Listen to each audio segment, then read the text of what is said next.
Not without stronger weapons than these. We'll find them, or we'll find another way.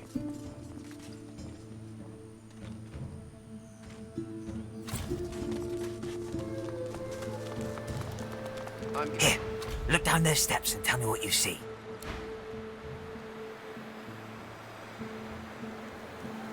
So you think those things down the steps there are dangerous? The ones hanging on the sticks? How dangerous? On a scale of 1 to... really dangerous?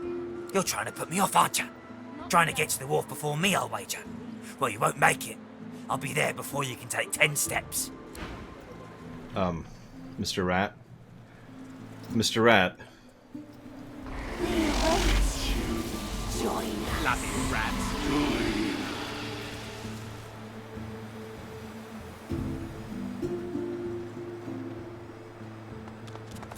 I see flurries and the air thrums. Could it be slain?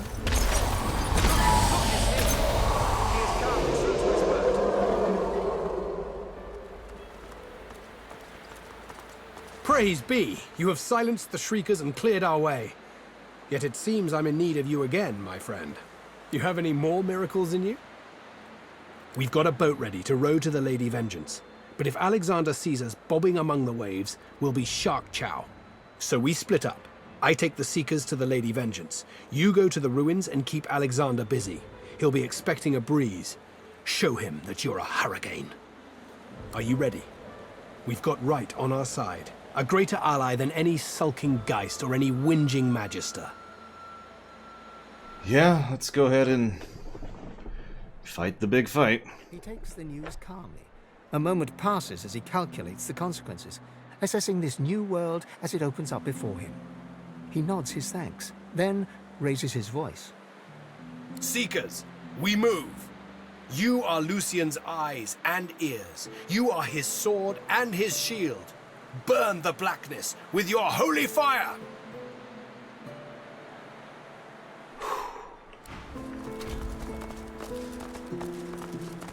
So, as I said before, this is, by memory, one of the 2 hardest fights in the entire game.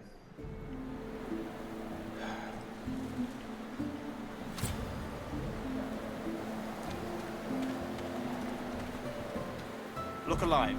The hammer should be with us shortly. There's Alexander.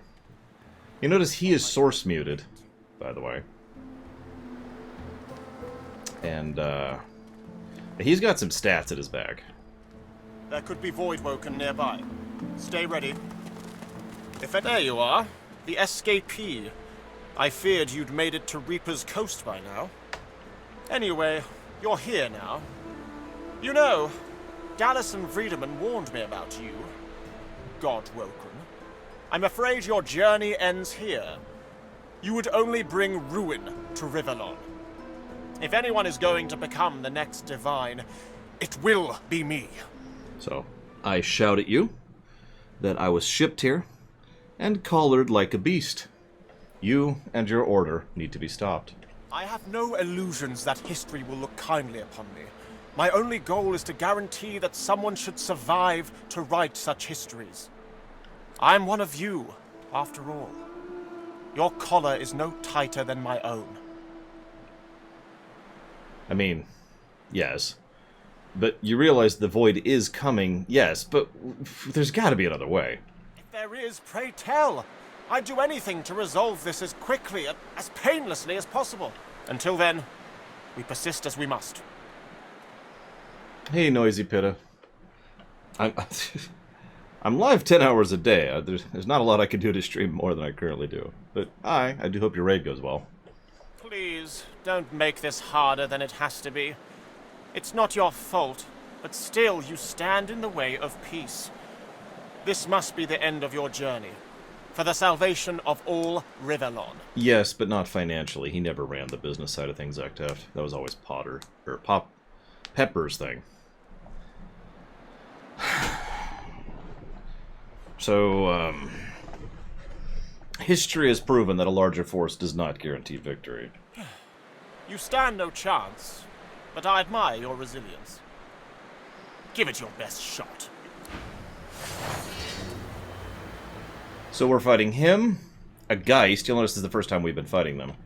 and several really irritating Magisters, including the Magister Knight, Magister Archer, and Magister Mage. You might think, oh, this is a relatively easy fight, and you would be astonishingly wrong. This... So. Ready.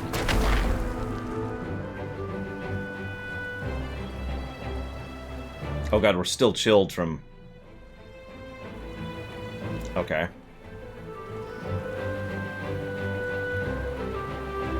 Yeah, you'll notice I'm going to be alpha striking the Geist. With everything I have.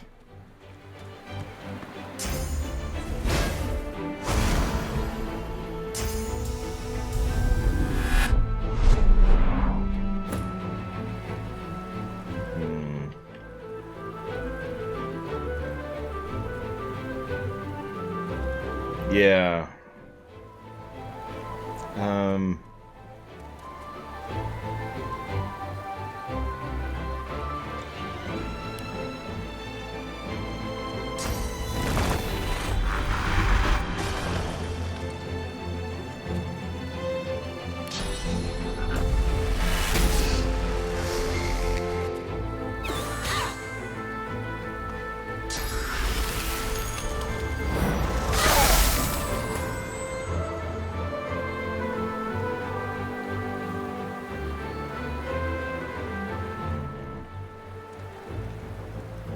Well, I need red to stay down here.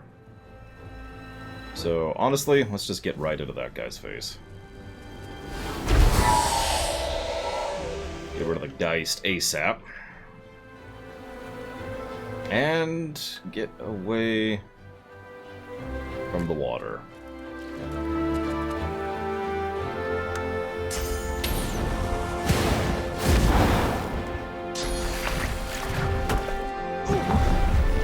Ow. I am level 7 right now.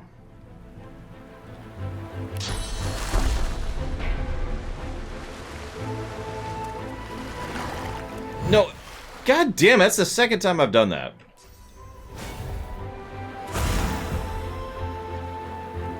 Whatever. I'm gonna save my other spells for right now.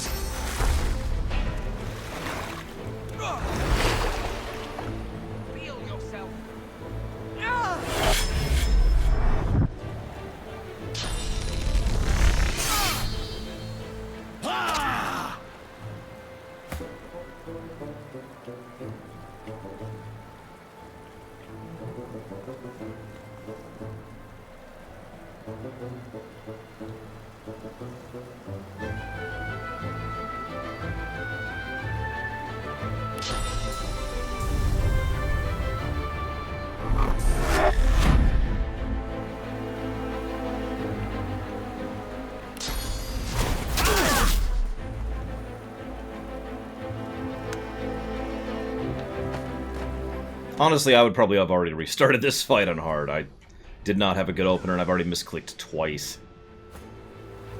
And misclicks are bad in this environment. Hey, Sierra, Mike.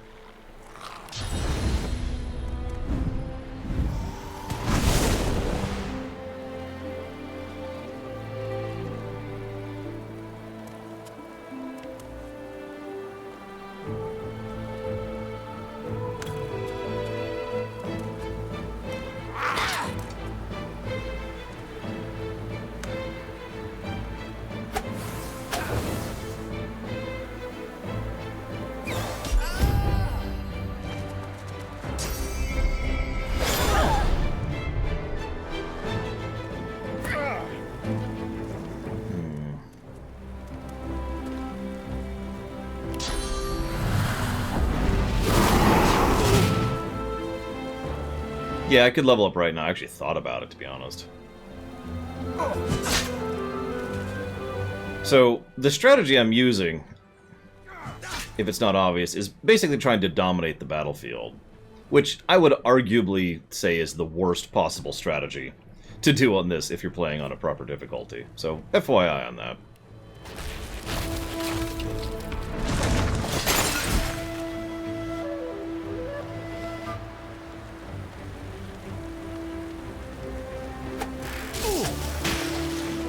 2, Goon Kid. Easy answer. Don't even have to think about it.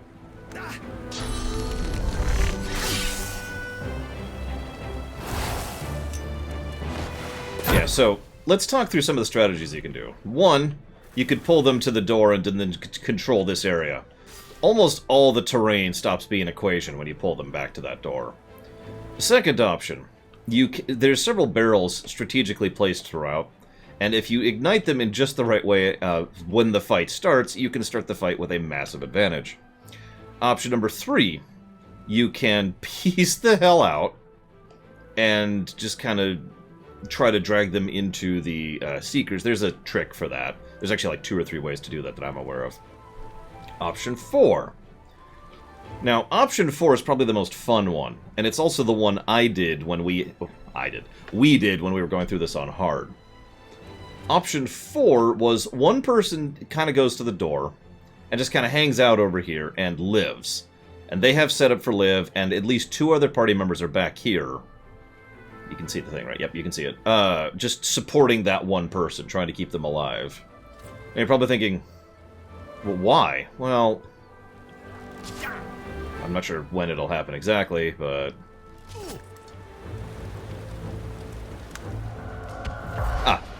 What do you know? As I say, it should have already happened, but apparently I was miscounting. So then that thing shows up. Die, all of you. Now, the reason for the endurance strat is they will prioritize that thing. At least they did for us. So we just kind of, as soon as this thing spawned, we just stayed back and let them mesh with each other. And then we walked in and took care of the survivor, which was the worm. You see now?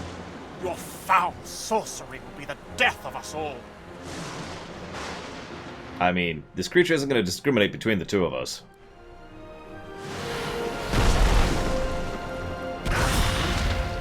So this thing sucks. He can effectively teleport while knocking you down, while hitting you like a trunk, has a lot of health, and is immune to most things.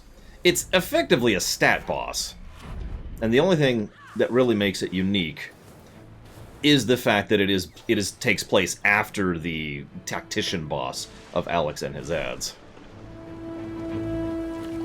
But its placement here is key, and honestly, this encounter is probably getting a plus, just to go ahead and give that out there. Sorry.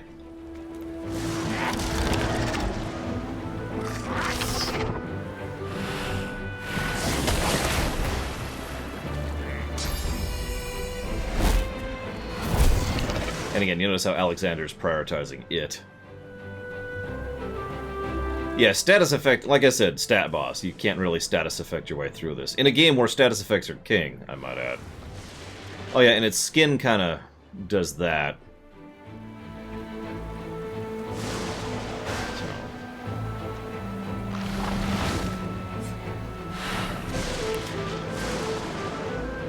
So, just to get across what I mean by the status effect thing, not counting chicken, which we're not counting, obviously, it is immune to all this stuff. I'm not reading all that out loud. It also has Walk It Off. Reduce all status durations by 1 turn, including positives. It is also exceptionally resistant to earth damage, and very resistant to fire and poison, which is worth noting because if you've been paying attention, a large amount of the encounters on this island have been showcasing the value of fire and poison. It is, in short, not exactly an uncommon concept to think about the fact that, having played through the island, you might have started leaning towards fire and poison damage, especially for most of the stuff you've been fighting. It's also worth noting that if you have fire and poison damage, you're effectively good against everything, with only a couple of exceptions. By the way, I haven't actually pointed this out. Flanking is a thing in this game. And I know this is such a minor thing, but this is one of those things that an astonishing number of games don't get right. Flanking should be a thing, not just for Oppies and otherwise, but because flanking allows for positioning to matter in addition to terrain or, stance or whatever. There's a number of games where you could have an enemy completely surrounded and it doesn't mean anything other than the fact that you have more people targeting it at once. I just wanted to comment on that really quick. Anyway, so. We haven't really been flanking because we haven't really needed to, and we're also not a melee build, but whatever. I'll yield to none. I mean, we're gonna crush this thing, but...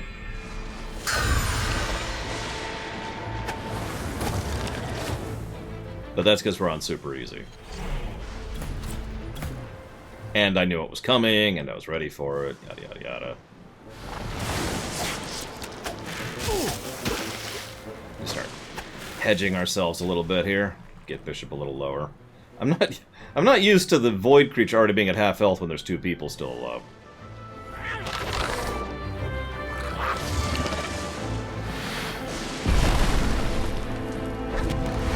So you notice that hit us for 30, which isn't that much, but that's on super easy, and it's still doing 10% of our damage.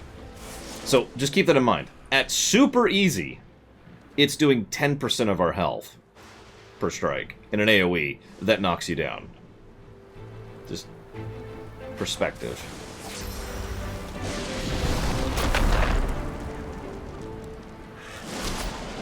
Huh? Oh, whatever.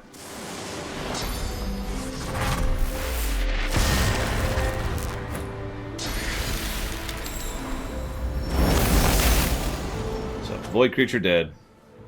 Unfortunately, they don't want to talk peace after that.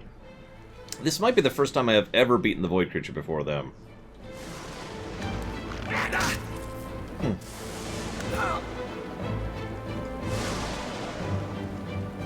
Well, it was burning, you saw that, Damashi.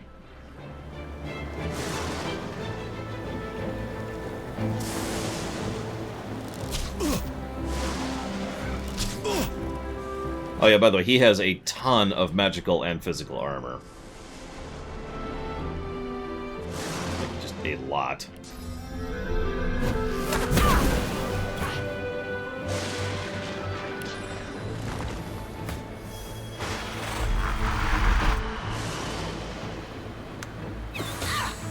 Alexander is fallen. The son of Lucian is dead.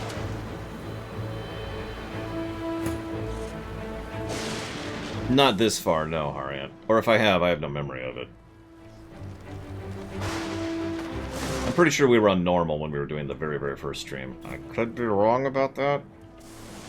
I don't know. That wasn't even a recorded stream, so it's lost to history.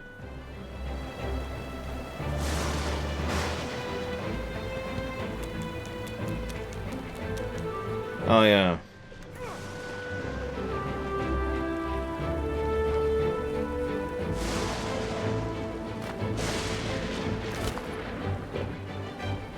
Aw, it takes 7 AP to loot all that? Fine.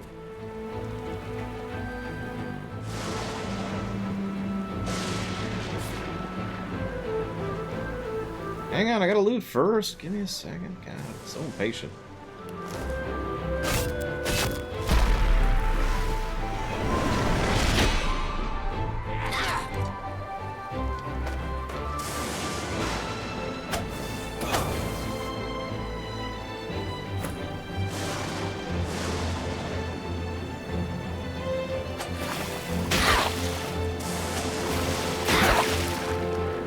You know, in hindsight, it doesn't surprise me that this stupid mage is the last one alive.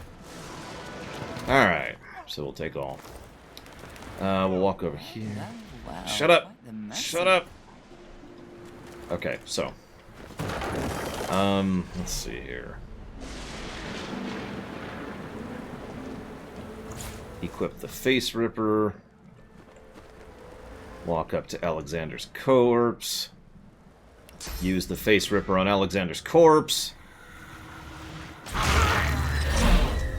You saw that, right? We just used the Face Ripper on Alexander's corpse. Those giblets are what's left of him, okay? Okay, cool.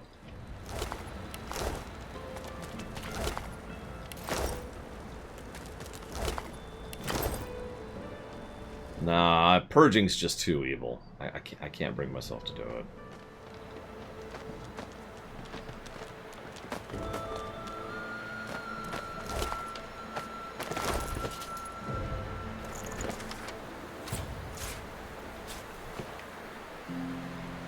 Okay, fine. We'll purge his source, which... Well, it basically means he's turbo dead, just to put that in nice, simplistic terms. So hang on. Put these down here.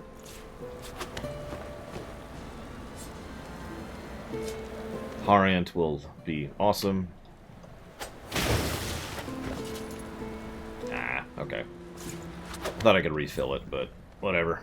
Pledge. Oh, I can't do it. It won't let me. Let's just assume for a moment that I purged him. He's totally purged. Thank you very, very much, Harian. As always, appreciate. Thank you.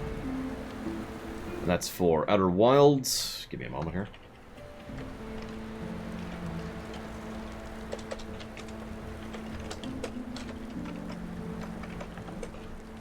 And a hat in time.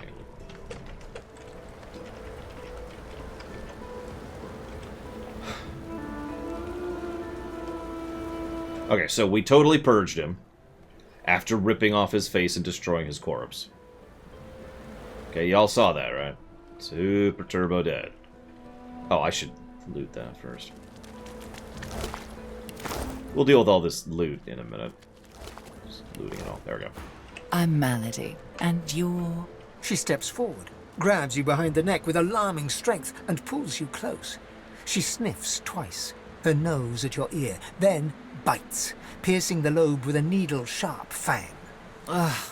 undead and God-woken.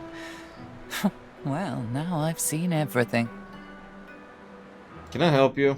I'm Malady, as I said. I'm here to help you get off this island, and you're what gets some of us out of bed each morning. What do you make of that?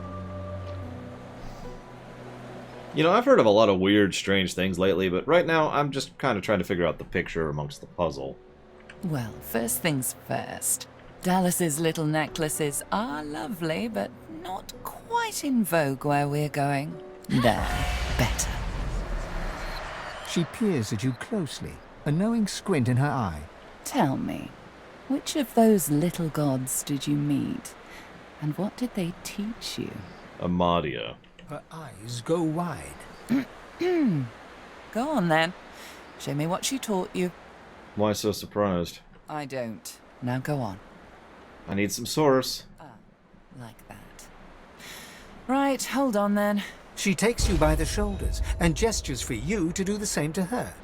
She closes her eyes, and a warm, soothing sensation runs from her hands into your body. Suddenly, you feel the familiar swell of source within you. I love how we're on fire during this conversation, by the way. So I cast Bless on Malady. Hey, that stings. She examines her hands, where the skin sizzles slightly beneath their newfound aura. As the spell fades, the skin heals once more. Her whole body seems to relax. You really are God-woken. Yeah, it sucks. I'm... happy. Oh, how unbecoming. Come then, we set sail, your destiny awaits, etc. I'm sorry, Destiny? You'll have to ask the Meister about that. She's dying to meet you. Malady beckons you to the boat. After you, darling. If you leave, this whole area will be done forever. Malady grabs the vessel with two hands and pushes it into the water. She hops on board behind you. God-woken. Wait till she finds out. Salty water wets the gauze in which you're wrapped. The bright sunlight seeps into your bones. The boat bobs forward through the water, and Fort Joy shrinks behind you. Tired but victorious, the party made for the Lady Vengeance. The horrors of Fort Joy behind them. They arrived as sorcerers. They left as God-woken. The fate of this God-forsaken world now rested on their shoulders. Or at least, on the shoulders of one of them.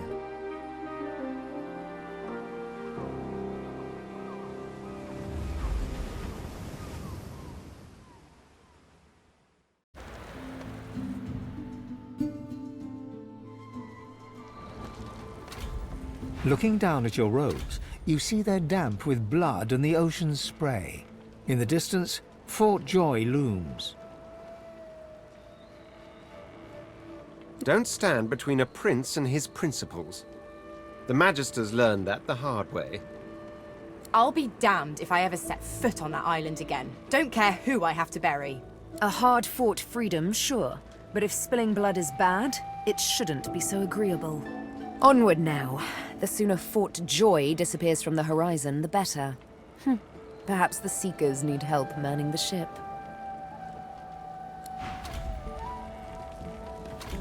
Okay. Still on fire. It's been a long day, alright? Just, this is fine. Everything's fine.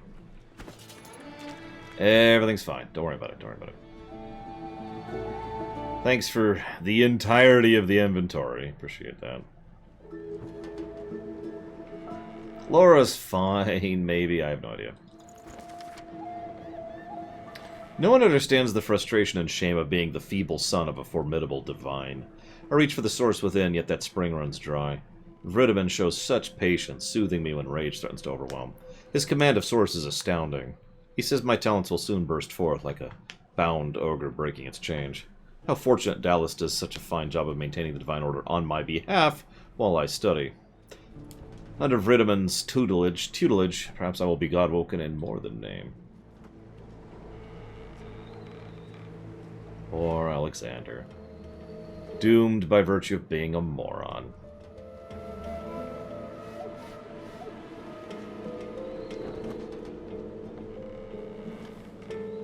Insert New Vegas quote here.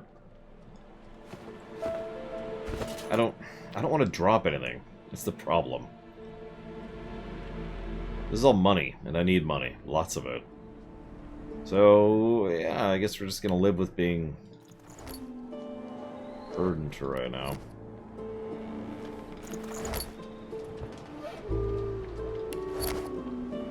Oh, Alexander's definitely the bigger moron.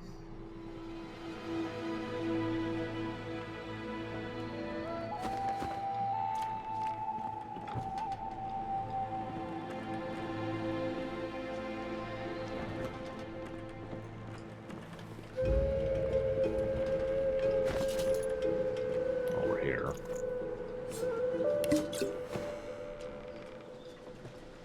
Spare me, Gareth. We got what we came for. This is what success looks like. I won't see them tossed overboard. Not here. We'll hold a proper service. What's-his-face and so-and-so would want us to get this ship sailing before all else. They died for those Godwoken, after all. You know their names, Malady. Can't you even pay them that much respect? Gareth inhales sharply, then catches you out of the corner of his eye and smiles. Our guest stirs. Welcome, Godwoken. Glad to see you safely aboard.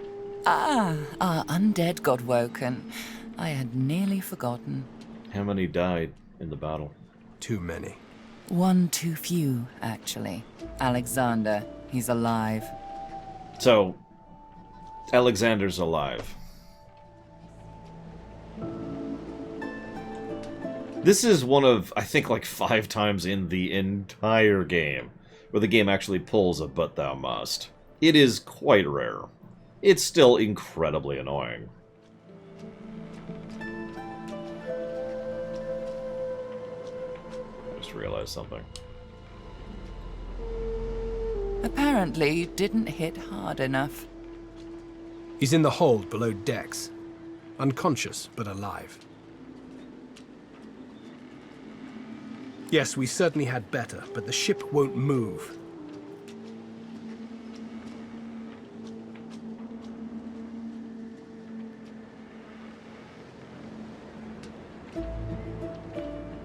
She's mute.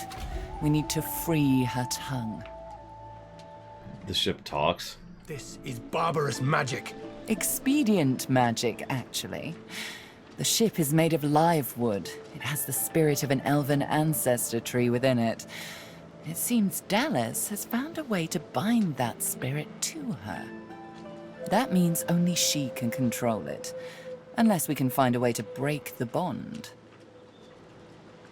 Any leads? The Seekers. the survivors of us, have been combing the ship from bow to rudder. It hasn't been easy.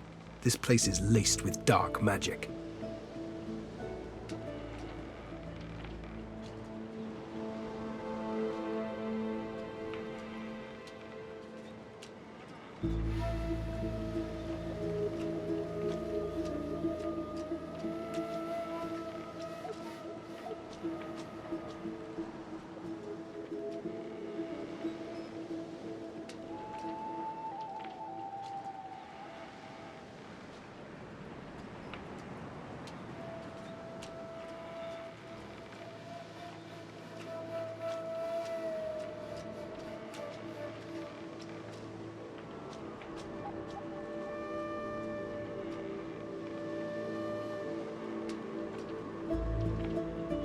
These Seekers have such a limited skill set.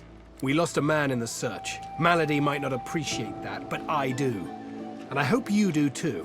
I'm sure the Godwoken will be able to get the ship moving. They kind of like to feel useful, don't they? It's your best that'll save us all.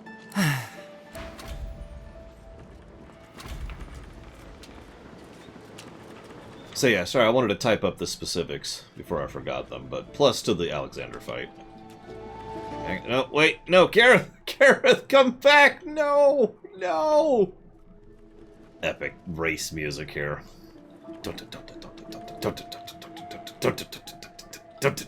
Okay, we made it. Void Slayer, Worm Killer, Godwoken. We made it. Many names. Let's add ship's captain to the list once we get this thing moving, shall we? Hell yeah! I mean, hi.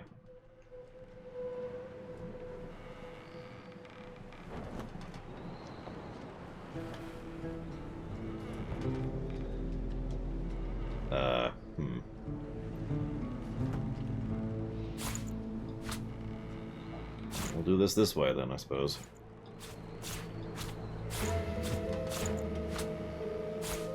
So I'm gonna ask something stupid. Is there such a thing as a bank in this game? I can explain why I'm asking such a stupid question later, but you know.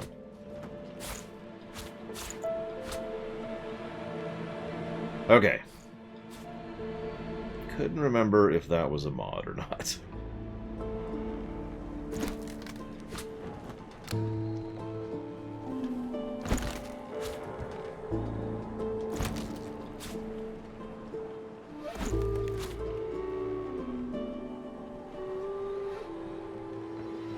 Yeah, I know, but I don't want to sell everything to Moss, since he only has 1,400 gold, which...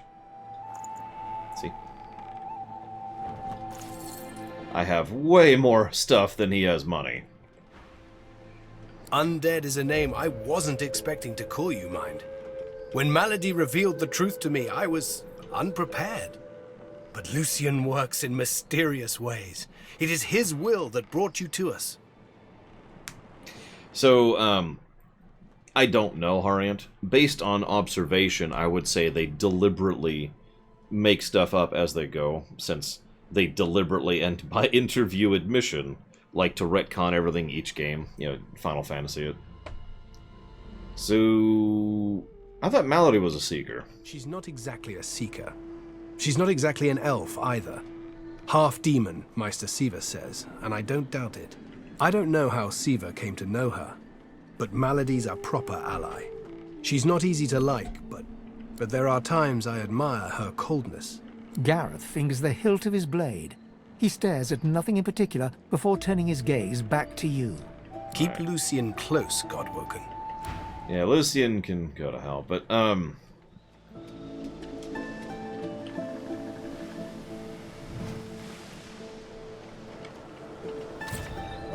Look, all I'm saying is anybody who drops Death Fog in an entire forest is probably a bad person. Let's just lay that out there, shall we?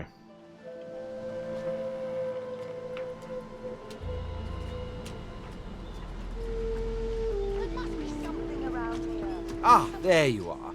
High time to stop gallivanting and resume our journey together, wouldn't you say? Agreed. Off we go, then.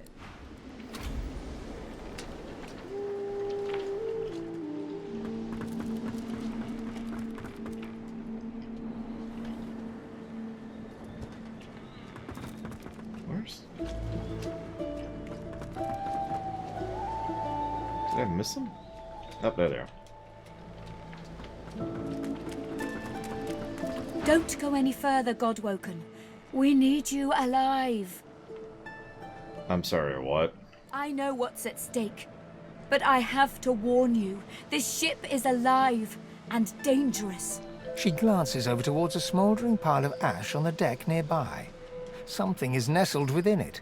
Fragments of scorched bone. That was Brendan. When the ship wouldn't answer my call, he touched the figurehead, and it attacked him. Without warning. He burned, like he was made of parchment. Right. Well, I'm sorry that your friend died. Her eyes flick over to the smouldering ashes once again, her head held at a despondent angle. Thank you. We were held captive together on this ship. He kept my spirits up. Now he's dead. Well, I'm gonna go see if I can figure out a way to control this ship then, I suppose.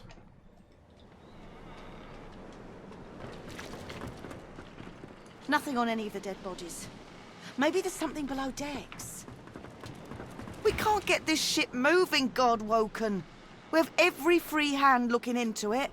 Help, if you can. Hello, Plowdy.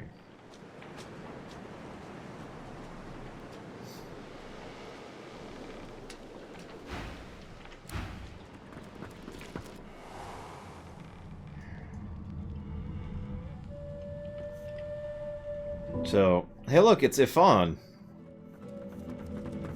Nice to meet another so-called Godwoken. An amused expression crinkles the crow's feet at Ifan's greying temples. His face looks a lot older than the bright green eyes gazing out. You don't look Godwoken. Says you. He casts a long glance up and down your bedraggled form. Reckon I look about as Godwoken as you do. Fair. So what are you gonna do now that you've left Fort Joy? I'm gonna hunt down my old pack leader and find some answers. The Lone Wolves have been tasked with killing Godwoken. I'm Godwoken, and a lone wolf. That's a problem. Say, on the way there I could use someone to watch my back, and it looks like you could use someone to watch yours. Want to team up? No. Like I said, suit yourself. I will. Peace. I just wanted to talk to you real quick. Is that... Nope. Where is... Well, there's storage, but that's not what I want right now. Beast! There you are. The burly dwarf is distracted by his own facial hair. He thrusts 2 fingers into it repeatedly until he extracts the final prize, an errant fly. He flicks it into the air and it buzzes off, just in time for him to notice your presence. 2 heads are better than 1, Papa used to say, and he had 3, so he'd know, eh? You're looking for a travelling partner? Well, just so happens my beard's available, as long as the rest of me comes too. No, thank you. He drags a comb through his beard. His face bears the scars of a hearty life, but his whiskers glisten as if glazed by the morning dew. Gross.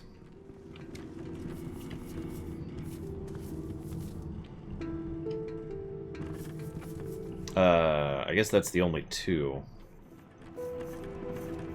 Is that over here?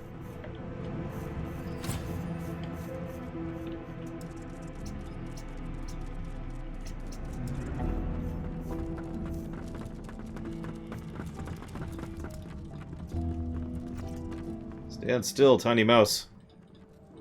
You made it out. An amused Nice to meet another so... Damn it. No, I want to talk to the mouse. Come back here, mouse. Come back here. Yeah. How you doing? Do you know how to steer the ship? You creatures with your legs and arms and your opposable thumbs. You always want to steer the ship. You need to trust the ship.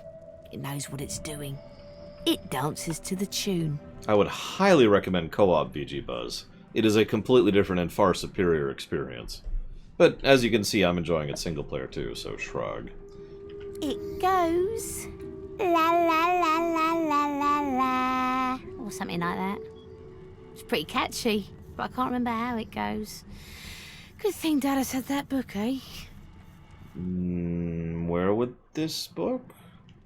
In your hands. This is generally accepted amongst creatures like yourself. opposable thumbs. Remember? Right. All right.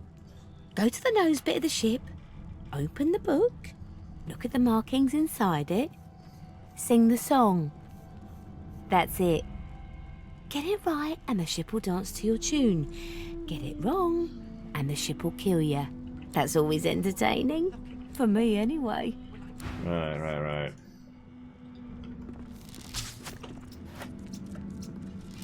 Damn it! There we go. Okay. Well, it's a rat on the ship, okay? It had to die.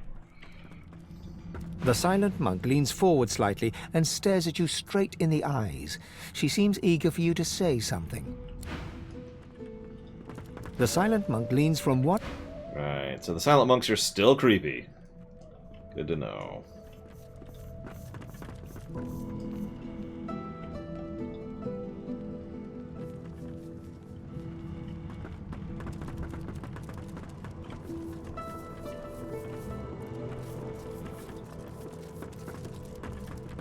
All that fighting will be worth less than nothing if we can't get this tub moving.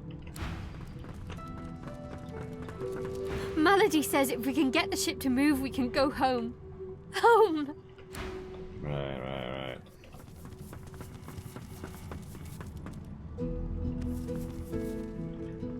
Listen, all I'm saying is that all rats everywhere must die. I think that's a reasonable attitude to have.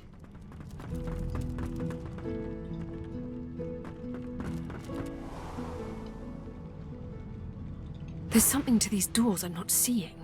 But what? Hey! You're here! Pretty nice boat, eh? We got an upgrade. You can say that again. There's got to be another way to get it going, but we can't find a way into Dallas's room. Maybe you can see something we can't. Right. Speak to me if you're looking for hired help. I've got good fighters of every stripe. They know how to keep their mouths shut too, as long as there's gold in it for them. This is where you get custom characters. So, what'll it be? Bugs. Easy answer, Harian. Death to bugs. All of them. We've braved the joy, and I lust for further adventure. What say you? Shall we continue our journey together? Let's do it. You're not quite certain you'll ever sleep soundly with Sabine in... Yep.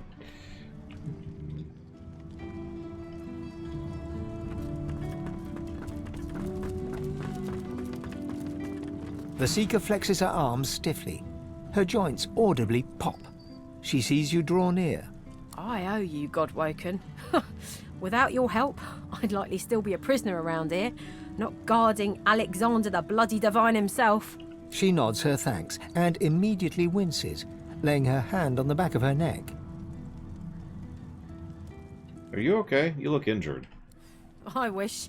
No, the Magisters kept me chained to the bulkhead. Arms held above me head, feet barely able to touch the deck. Now my joints are paying the price. Right. So, I noticed the Seekers have a valuable bargaining chip over there. We're a big bloody target on our backs. We took their leader and their flagship. The Hammer won't stand for that. She'll be hunting for us. Nah, I wouldn't worry about it. No, Harian. No mods. This is a review. We'll talk to him in a minute. Let's get Los in the party. Hey, don't I know you from somewhere? So, we've got quite the task on our hands, haven't we? I have to admit, the whole thing is very intriguing. I mean, you're gonna join me, right? The old band back together again, I guess that depends, doesn't it? Look at me. Hard. What do you see? Losa leans back slightly, thin arms crossed in front of her chest, and stares at you defiantly from dark eye sockets, darker and deeper set than when you first met. She blows back a lock of white hair, matted with sweat and grime, and holds back a smile from the corners of her lips. Our options include Los, same person I've traveled with before, you look worse for wear, or you need a bath. Seriously? Look at me. I look like lukewarm death. This isn't a joke anymore. You see that, don't you? Your god wants me dead. My god? Devil? Who knows? It wants me. That's just good. Apparently that was just a joke answer. I was hoping for something a little bit better than that, but instead we'll say... Exactly. Exactly. Your god wants me dead. My... god? Devil? Who knows? It wants me. It's getting stronger and I need to outpace it. I want to make sure you understand, well, the risks. Yeah. You don't get it. I'm dangerous.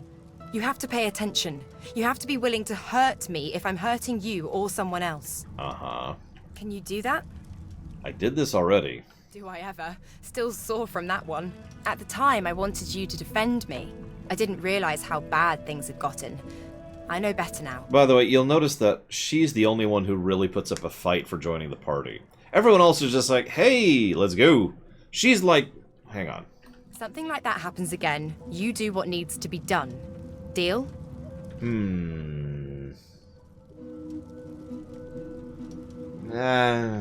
Either you'll do it or you won't. You have to choose. Well, fine, since I do want you in the party. Well, all right then. She pinches your cheek, a sparkle in her dim I don't grey have cheeks. I knew I could count on you to murder me in a pinch. Let's go, Chief. Oh, whatever. Let's go.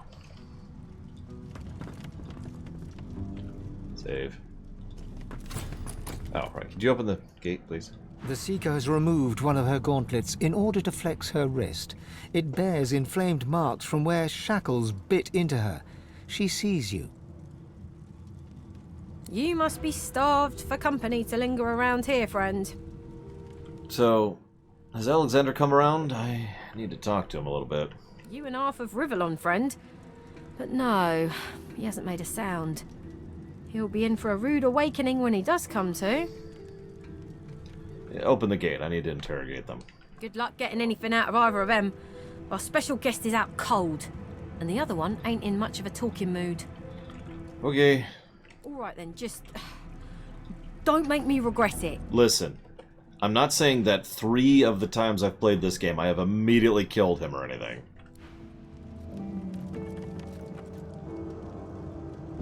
What was I saying again?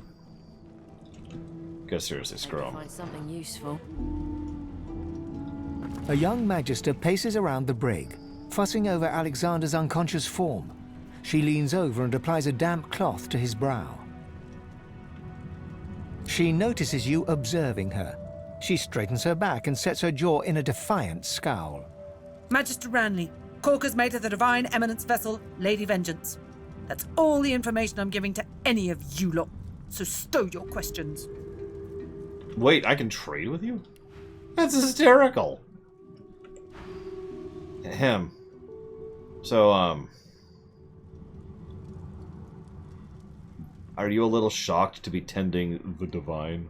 Ranley, Corker's mate, Lady Vengeance. What I was wondering... Magister Ranley, Corker's mate of the... No, you don't have to say, just have to listen. The Magister falls silent, but stares at you with unwavering defiance. So, Malady has said this total thing. No. The Magister's stare... Magister Ranley, Corker... Okay, yep. I need to frickin' respec. My stats are all wrong.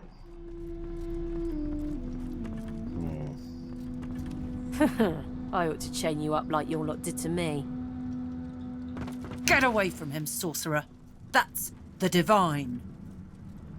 You're an idiot. All right. Don't harm him. I'll be watching. Bishop Alexander lies supine on a bare wire cot. Though unconscious, his eyes are only half closed. His swollen jaw hangs open at an odd angle.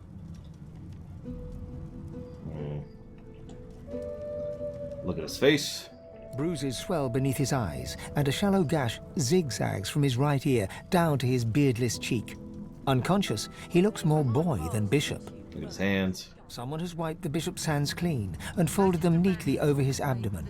They rise and fall in shallow, jagged swells. Look at the regalia. A beautiful six-sided gem rests on the bishop's chest, hung round his neck by an ordinary oiled rope. Yoink. The gem sits heavily in your pouch. Magister Ranley, Corker's mate of the Divine Eminence vessel, Lady Vengeance. He is quite literally the son of the former Divine, who is no longer among us, because the former Divine is turbo dead.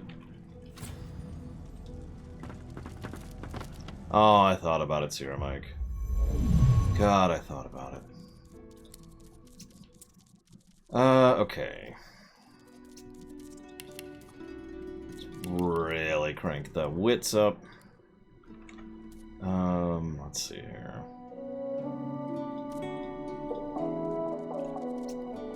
Yeah, we're not gonna kill him yet. Much as I really want to.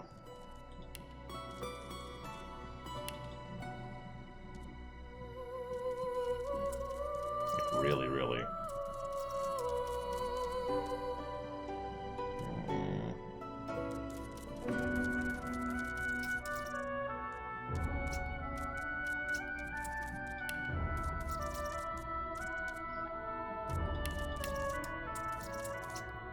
Just a crank huntsman all the way up there.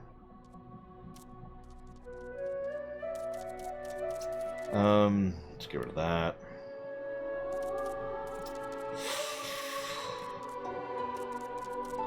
Yeah, we're not talking about Damien, especially since Damien is barely relevant in this game. In fact, I'm actually not sure off the top of my head if Damien is in this game.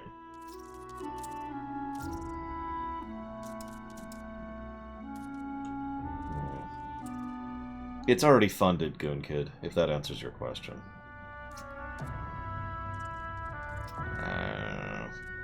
We'll stick with that for now.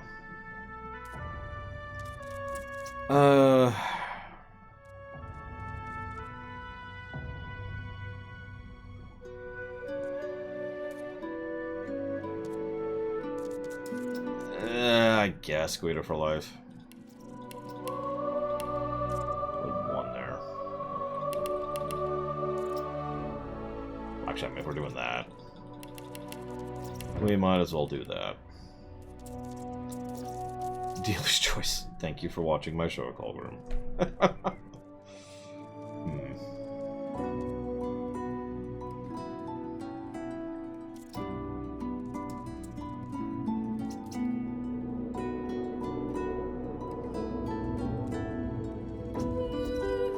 Yeah, I'm debating Guido for life. There's a lot of ways I could go this, and that's why I'm sitting here thinking for a minute. I think we'll stick with that for right now. That way at least Huntsman will give us access to abilities.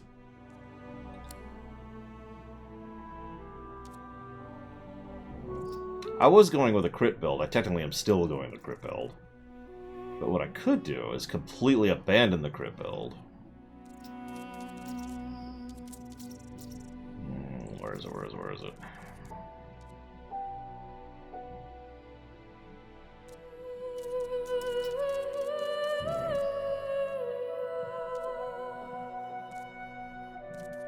Where's that stupid ability?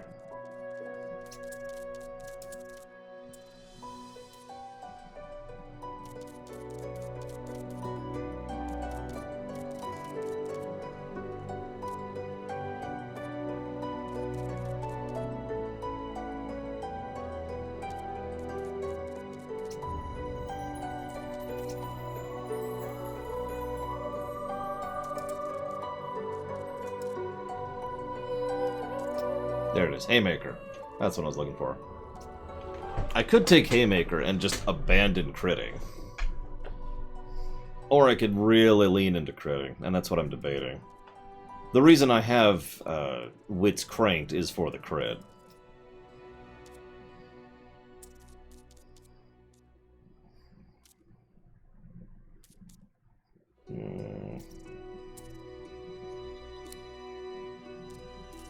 But if we're leaning into critting, then we need to go right back into ranged, which raises crit.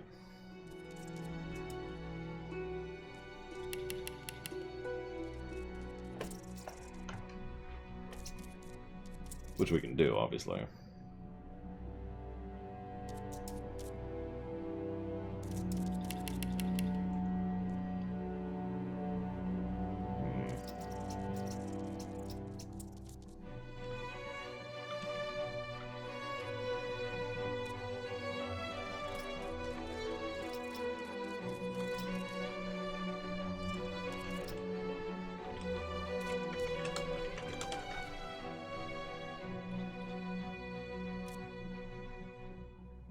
Sorry, I'm looking up huntsman skills here really quick. Yeah, looks like if I have huntsman skill 5, I have everything, as Damashi just said.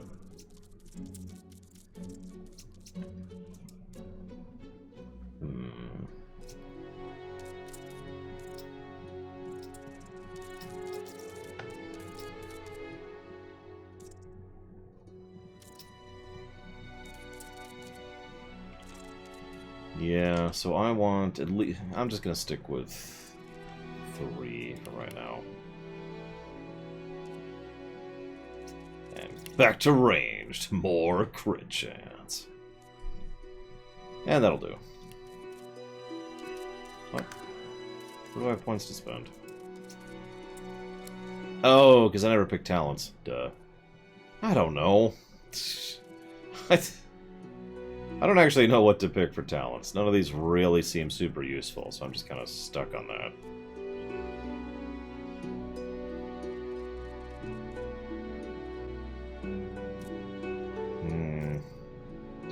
Yeah, I think you're right. Let's just go with the generic one.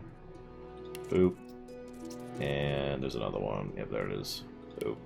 There.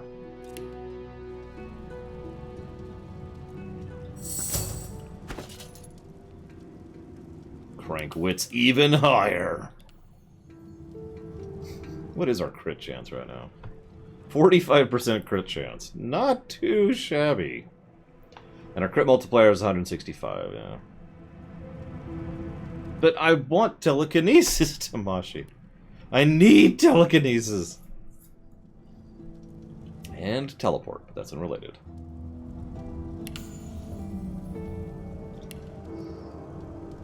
Speaking of which, telekinesis. No, I'll raise persuasion for right now. I really want to put that all into telekinesis, but we'll do persuasion for right now. Alright, so you... What are you wearing? Oh, whatever, it doesn't matter.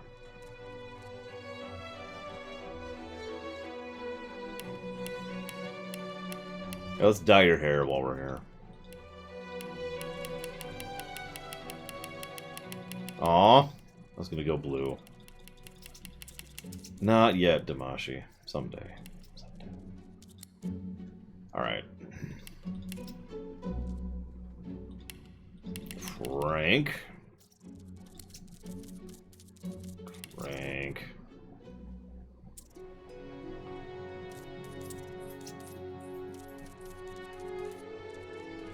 I would say they are neutral, Haria. Which I suppose is the point. They are the default option. And she's my barterer. Not that I've been using that at all.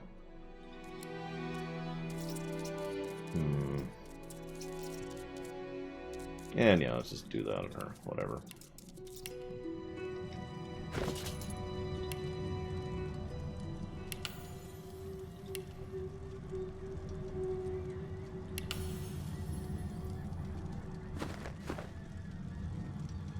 Did I turn that one on? I did not.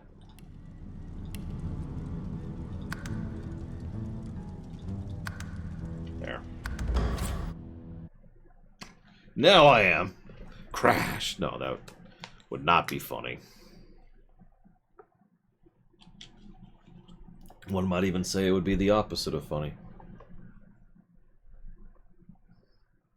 Unfunny. There's a couple, Michael.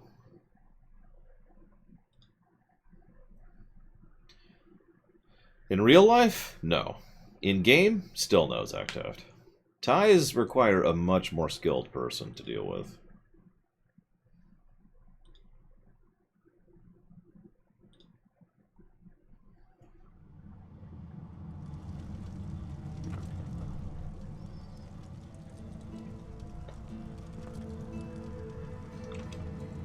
So... No one's ever regretted having extra help in a fight. Effectively, yes, Guido. Like, you ever heard of, there's a term for this. It's a video game term. But, you know, it's the... float like a butterfly, sting like a bee thing, right? You know, it's a Dark Souls kind... in Dark Souls, there's a strategy for that, and in a lot of RPGs, you can make yourself be someone who's very dexterous, who can dodge quickly, or maybe you can just dodge tons and tons, but you can then smash. Yeah, I guess it is kind of a glass cannon, but that's not quite what I mean. Because a glass cannon refers to being able to do tons of damage while not being able to take a hit. A TIE fighter is very dexterous. It is very, very good at maneuverability and dodging. Those things are nuts. But one good hit will absolutely destroy them. Yeah, the Fragile Speedster, that's a TIE fighter right there. They will wreck face in the hands of a skilled pilot, or they will be blown up because of random chance, because that tends to happen too.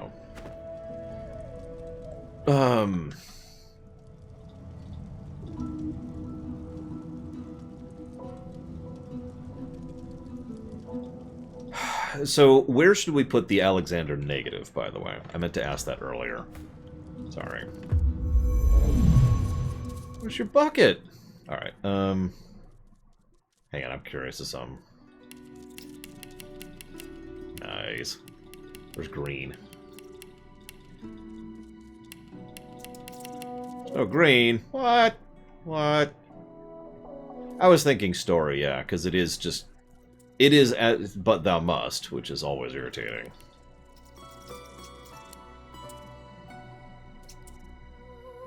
And it is just kind of... What?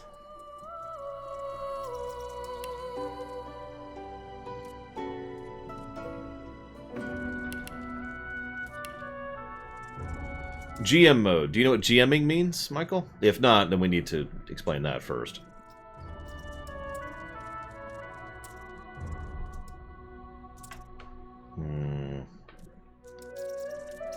I don't actually know what to take for him.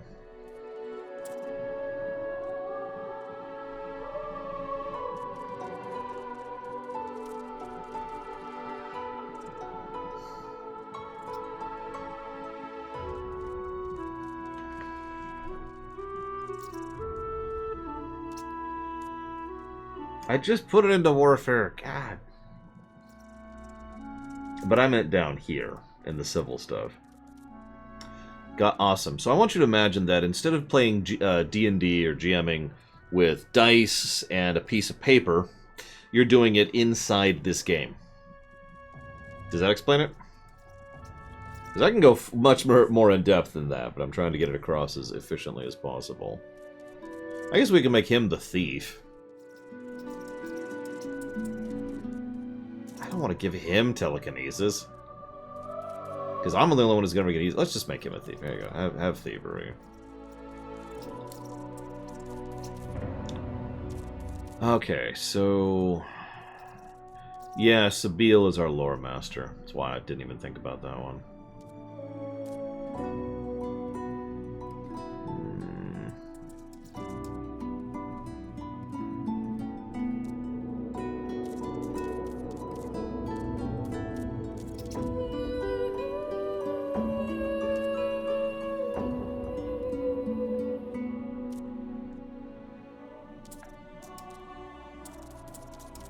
Let's do that. Yes, Michael. I'd show it off, but it would take a minute. But yes, that's why that is a completely separate plus by itself, because that is kind of awesome. And now... Sabine.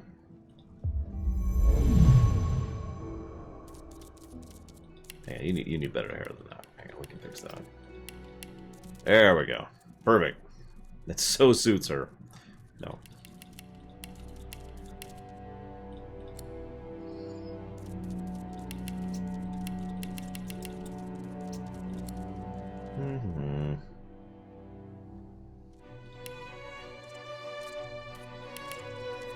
Yeah, combat abilities, I could not have enough of these. I wish I had like a bajillion combat abilities. I would love to just crank leadership on me, for example. Or on him. But those are all taken. Like, super taken. So she has Torturer. Why does she have Torturer? She shouldn't have Torturer. She shouldn't have Pet Pal either. What the hell? Okay, hang on.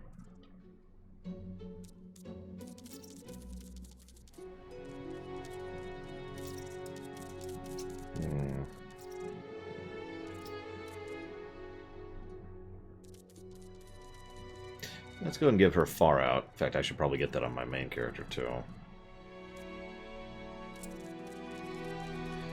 Yeah, I mean, I hate to go with the default choice, but it's the default choice for a friggin' reason. Screw it. Oh, yeah, because of wands. You're right. Now let's go ahead and give her Torturer because of that, then.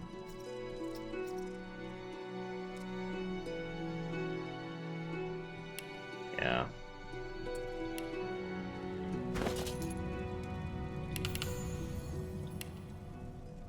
Summoning is at 10.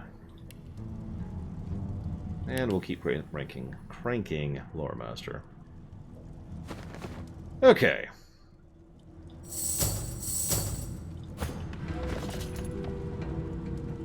Let's ID some stuff. To do that is her.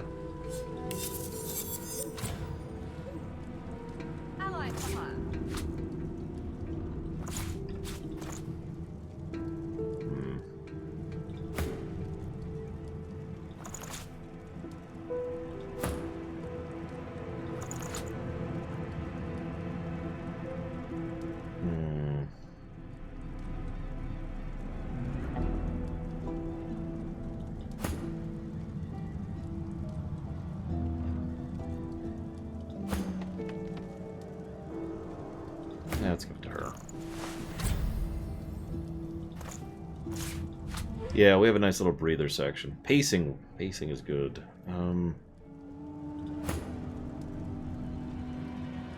Really hate to lose teleportation, so I'm not going to. Actually, hang on. What do you have on? Yeah, let's go with the crit instead.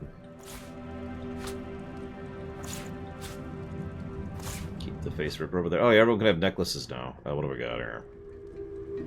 Immunity to stun. Let's put that on you. And we'll give that to you.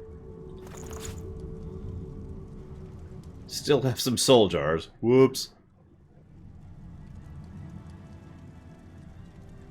We still have Atus's leg, because of course we do. Oh yeah, here's all the loot we just got from the boss fight.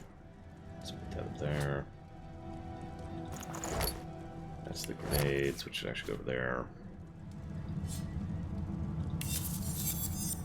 Tusa didn't need that leg anyways. She's,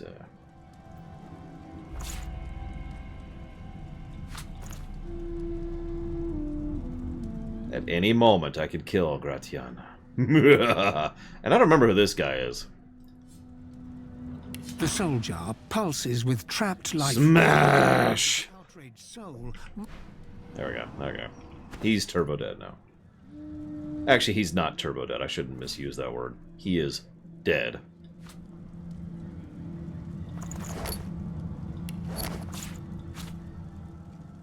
Freed might not be an invalid word either. No, I already did Withermore. The last one's Gratiana.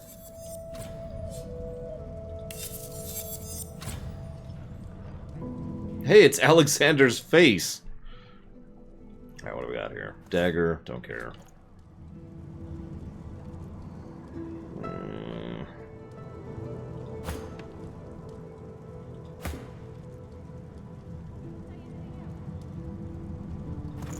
I'll go do that.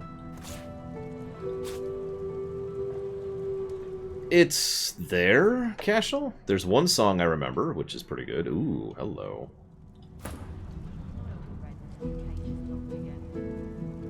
Wrong person. She doesn't even have a second ring. There you go. Have a +2 summoning, +34 HP ring. God.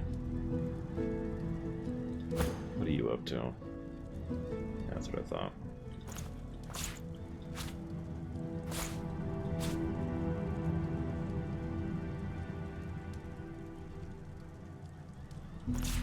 Well, he's dead now, Damashi. Be free, as they say. Hey, it's the Spear of Bacchus Rex. Get rid of that, too. Speaking of, where's the armor? Oh, I already checked that. Yep, I did. Okay.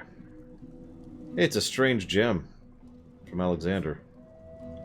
Drop it on the No. We'll put you down there with the face ripper. And I'm gonna just hold on to Alexander's face as kind of like a trophy. Possibly forever. this one, right? Yep, okay. Hold on to that. Yeah, I'll just wear his face like a scarf, you know. Walk up to Alexander. Hi! Hey, it's the Band of Brachus. It actually says on the ring that it makes you curse. That's the funny part. Ooh.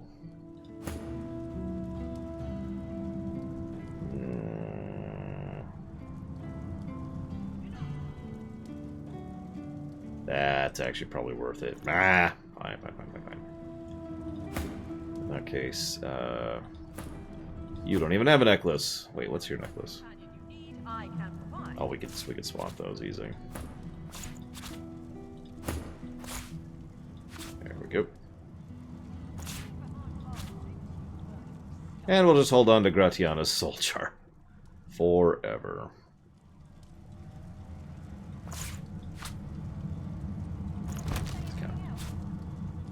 It curses you to have a really awesome day.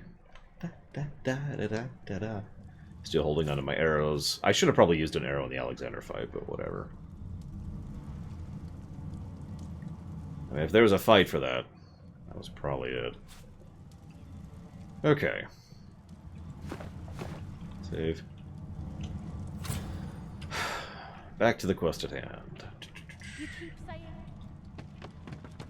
What's this? I found something. What?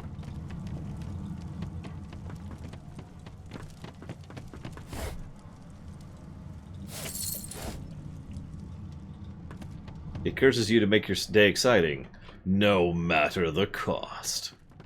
The door seems like any door, at least at first. Then you notice it's unblemished wood. There is no knot, no scratch, no dent to detract from its apparent perfection. Also, it's in the shape of a face. The wood groans and creaks.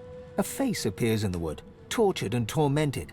A six-sided indentation is carved on its forehead, as if a gem or amulet had made a mark there. If you kill Alexander while he's in a coma, he's dead. To my knowledge, he doesn't come back a second time. The face vanishes. Gem? The anguished face appears once more. It dips its forehead towards you and waits. Gem. A shudder of pleasure racks the figure in the door. It seems to breathe. All of a sudden, all anguish is gone. It gives you the sternest of looks. I am summoned. Speak the password. Right. Well, halfway there. Expert warriors for hire, all seasoned in combat. They won't let you down.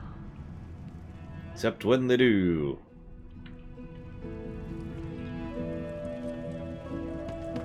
Yeah, no, at Colgrim's request, and I honestly kind of wanted to do this myself, we're going to leave him alive, because I never have. Divine eminence vessel,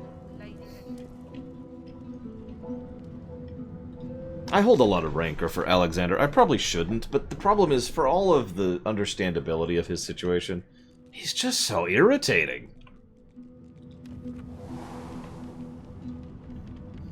If it wasn't such a prat, I would be a lot less inclined to just murder him horribly, you know?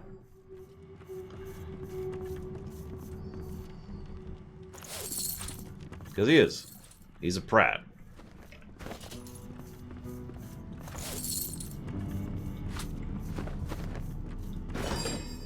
Let's see. I'm going to combine beer with fish. Ah!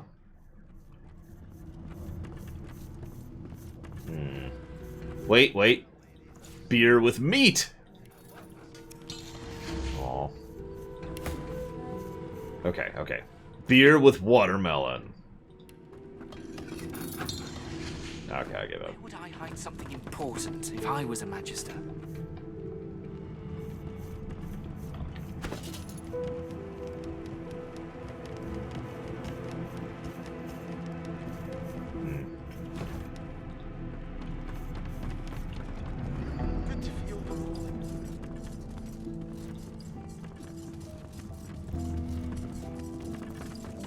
I've actually had beer and coffee mixed before.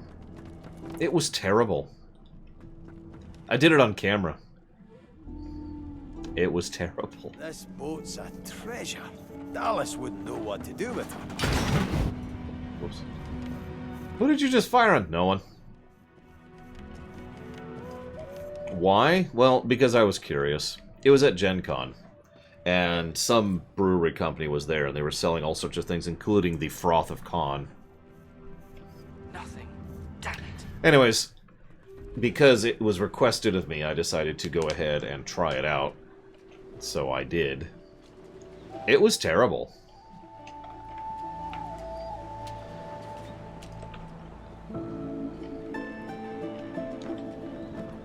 Nails! Holy crap.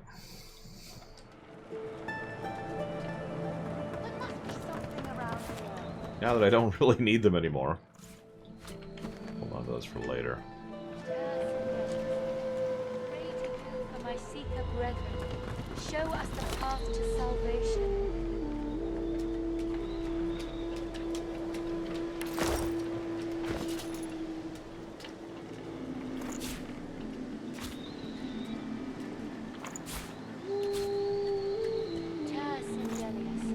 Hear my prayer.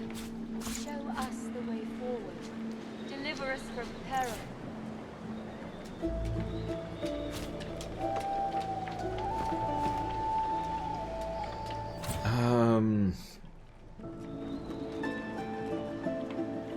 Guess I'm at this step.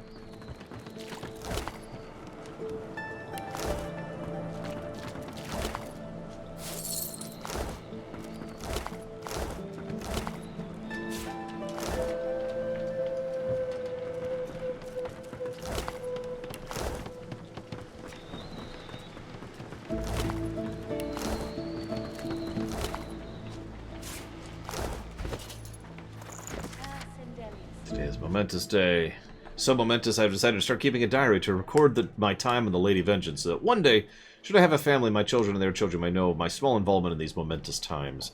So to begin, today the Divine Lady Dallas, Hammer of the Order, arrived on board. She swept all in her momentous gloriousness, and I fancy she glanced at me a tiny smile in the corner of her mouth. The Hammer smiled at me. Possibly. Then she went to her stateroom and spoke to the doors.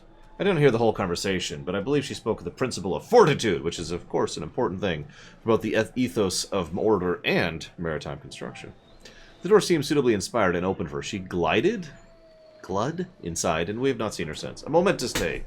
Orders. We have orders. The ship is to see action. An evil band of rebels has landed on the island and we're to destroy their ship, and perhaps them too.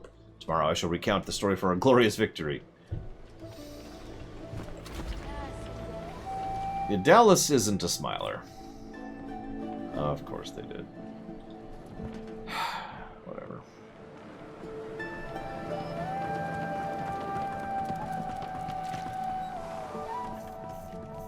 I mean, I like being death walking, Cashel. I am summoned. Fortitude. Yes, and yes again.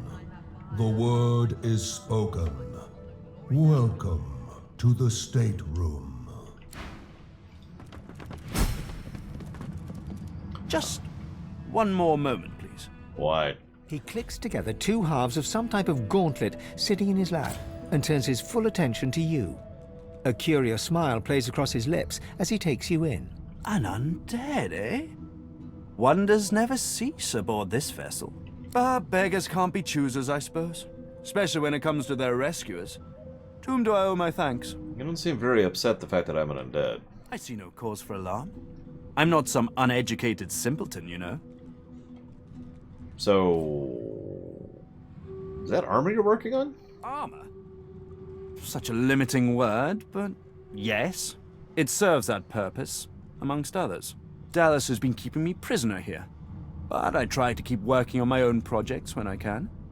Right. Prisoners aren't usually held in the master cabin, and by the way, this room is stupid luxurious, especially by a ship's standards. This thing is insanity. Dallas took a particular interest in me and my skills. I'm an expert in healing, crafting, and more arcane practices. She kept me here to do her bidding. Until you took her flagship from right under her nose, it seems. So, you're a slave? Oh, yes. And she could be a most cruel mistress, I'm sad to report. He extends his arm and pushes up the sleeve. Beneath, the skin is withered and discolored, as if it were magically decayed. She used some form of domination device on me, forcing my hands to do her bidding, and I've ruined them in the process. So, what did she have you do? Oh, cast spells, tinker with relics, meddle with the laws of nature. All the sorts of things power-hungry despots love to do. She had me enchant a dead cat over there, so it would seem alive. He clicks the gauntlet into place around his withered forearm, his eyes on you the whole time. But that damn contraption that she used on me seems to have fogged my memory. The rest is a blur. Right. So, you enchanted a dead cat to be alive. That sounds a lot like necromancy. No! Necromancy is an unsavory practice. Surely you, above all, understand that. Dragged back from your slumber to live some sort of half-life. The cat is a cunning illusion that I devised. Nothing more. His face abruptly creases into a smile. But come now. Enough of Dallas and dead cats. You've taken this ship and granted my freedom. This is a happy moment. Right. You're sure you have no experience in necromancy? Quite sure. Now, I can hardly be held under suspicion for being enlightened. Wouldn't you agree? Right. So, I guess you're free. How about you tell me something of yourself? I'd like to know just who my valiant rescuers are. Right. I am just someone who knows the pains of confinement. I suspect there is very little that is simple about you. But perhaps those questions are best left for another time. I ought to continue what I'm doing here, unless there was anything else. So the ship can't move. Dallas didn't tell me anything if she could avoid it, but I did overhear her practicing an ancient lizard dialect. Significant, perhaps? Well, Don't you think? Lizards do like to use songs in order to exert control over slaves. Indeed. Perhaps you should look about. There might be something of the sort that you could use to that effect. Right. What can you tell me about Dallas? Despite what she did to me, I can't help but admire the woman a little. She's unwavering. She will break before she bends. If you cross paths with her, be sure to break her. I doubt you will get another chance. So, What about that gauntlet? Took it? No. I made it. Have you seen the kind of metalwork the Magisters deploy? This is in a different class to them. As I said, the Magisters left me weakened. But this will help give me the strength to carry on my work. Oh, I meant to... Hang on.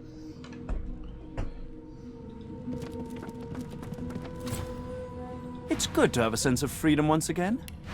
Truly good. He sells a couple things. And a bunch of necromancy books. Oh. How strange.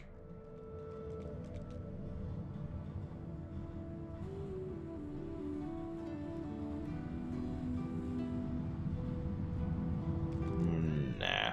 Shackles is fun, but nah. I'm not set up for it.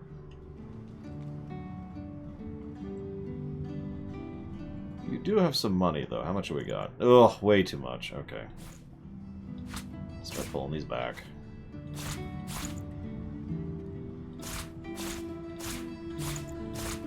That should be enough. I'll take your money. And your teleport pyramid. This looks like a teleporter pyramid. It could certainly come in handy. A teleporter pyramid? Only one way to find out if it works. Try using it. Pro tip, if you ever get an item that's called teleporter blank, don't just randomly decide to use it. I don't know if you've ever seen The Fly. I'm I'm a monster. I click and clack as I stalk my prey. My tail rattles like a snake's. I suffer. I'm sorry. I understand all too well. Fie! No one understands me. Me miserable. Strokehead, how did you come to be undead? Don't touch me. My very being is a curse. Was Tarquin that wretch, that rat? I ate an ill mouse and passed in my sleep, and the brooding boar brought me back on a log. Me miserable. Were you Dallas's cat? Mumsy? Is she here? Mumsy, where are you? 'Tis I, Booply Bear. I am quite changed, but don't be frightened. Dallas sent me to get the ship moving. You? She sent you? The cat begins to purr and rub itself on your ankles.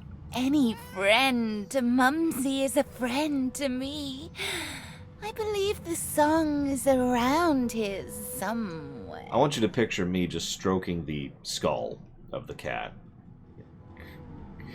You know, making that kind of scraping sound. The song, of course. Trouble not my weary mind with duncery. By the way, in case you want to know just how horrible you are in this game, you can kick the cat away from you after it's rubbing itself up against your ankles. We are going to scratch the cat's skeletal neck.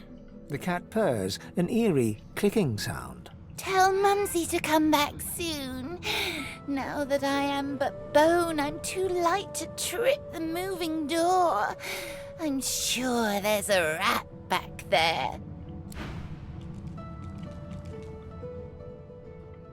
Yeah, as has been pointed out in chat already, there are methods by which you can see how Brackus came to be what he is. Given that you can straight up be what he is.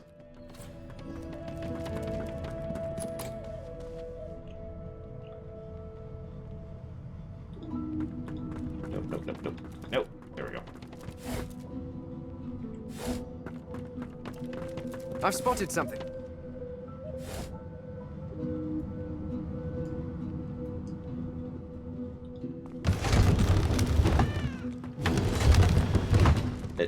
Seville, could you please?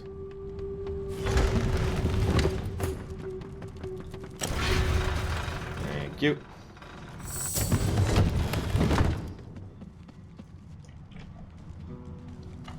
So let's see here. I'll take your gold. Thank you. Take your painting, like you do. Take your amulets, because screw you.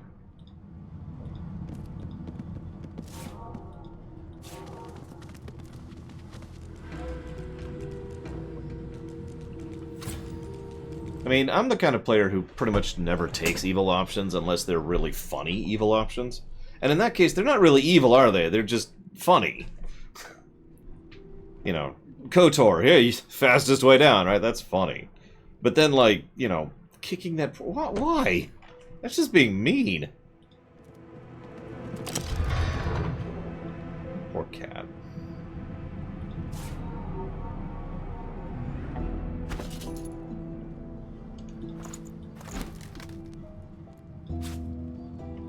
Yes, this game allows you to be mean.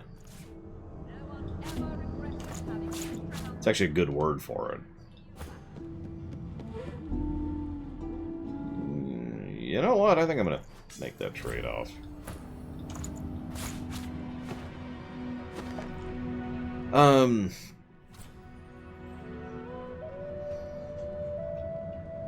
Yeah, I think I'd agree with you, Zactaft.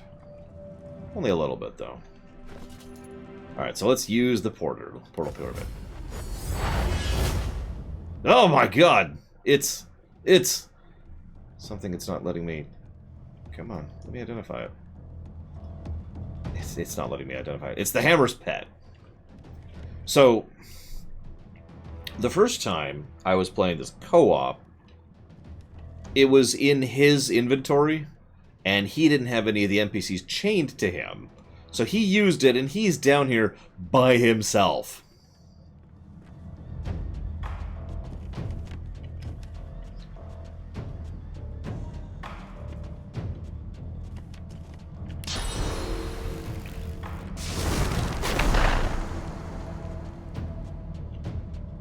Yeah, it was an interesting experience. We did end up actually reloading, but it was kind of an amusing moment. There is a way down here mundanely. Believe it or not. Yeah, I can only do a fake evil laugh. Unless something's really funny. Then I'll just laugh normally, and it apparently sounds extremely evil.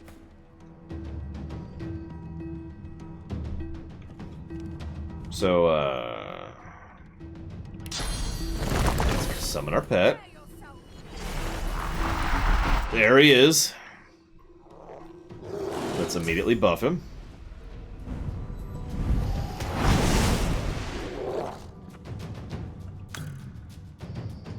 Hi. Why can't I attack? There we go. Yeah, that was a 96 hit. In case you missed that.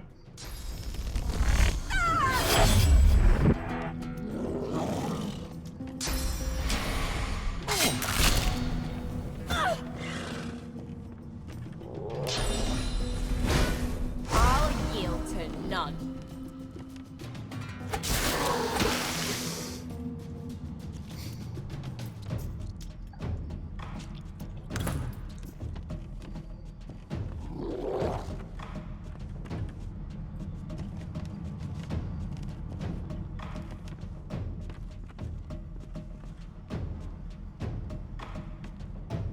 Yeah, sure. All in.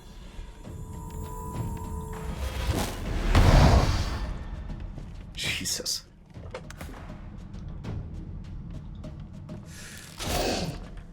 And then... yeah, nice.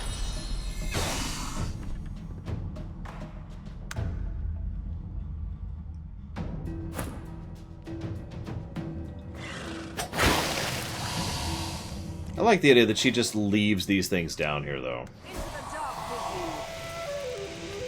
Because, I mean, of course she would. It's like your droids, right? You just leave your droids wherever.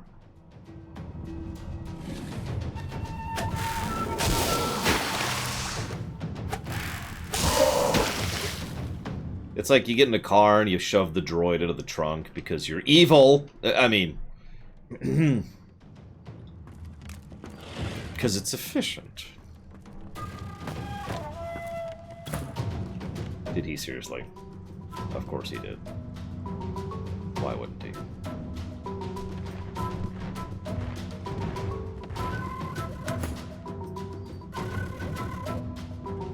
Hurts, doesn't it?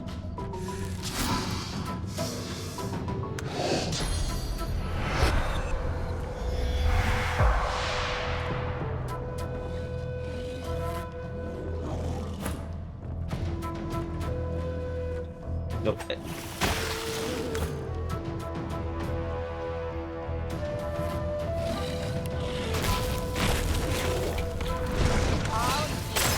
None. Were those guards or victims? Both, I fear. So anyways. Started blasting. There's the other teleport pyramid, of course. Another pyramid. Yep, because you teleport from one to the other. That's kind of how that works. I'll be honest, I don't really know what use these are with only one player. I'm sure there's a use for it, it's just I've never experienced that. When there's two players, the teleport portal pyramids are freaking incredible. Because what it effectively means is that the players can warp to each other, like that. And it becomes the warp to player option.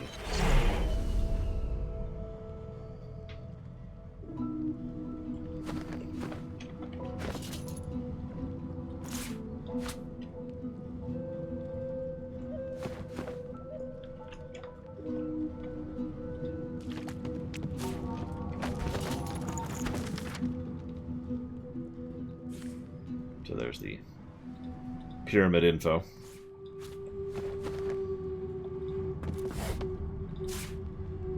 Hey, a charm arrow. I'll take that.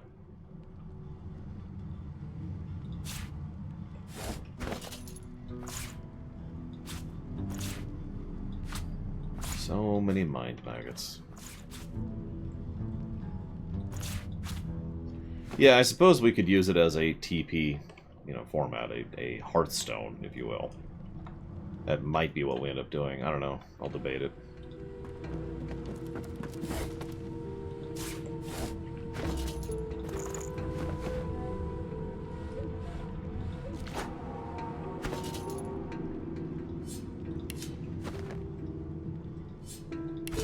Whoop, didn't mean to do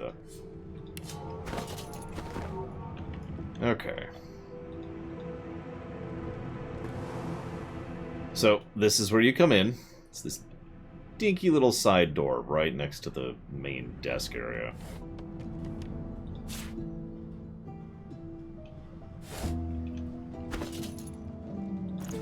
I don't off the top of my head, Damashi. I feel like I've done it before, but I don't remember specifics. From the desk of Niles, House Physician. Normal staff, purging applied to sorcerer, result typical. Purging applied to non-sorcerer, death. Modified staff, purging applied to sorcerer, typical. Modified staff, purging applied to sorcerer, death. Need stronger relic. Technological modification equals failure.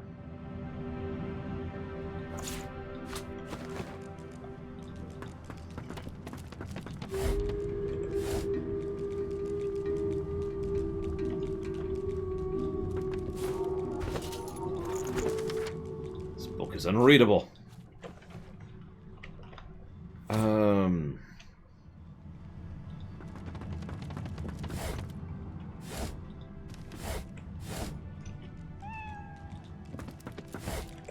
Where is it? I've got to be just missing it. I got that, and I got that, and I did that. Nice, and I scritched the kitty, because the kitty is a nice kitty. It's not the cat's fault that it was raised up as an undead. 2 maggot jars and a grenade, okay. Don't care about the talon, already have one.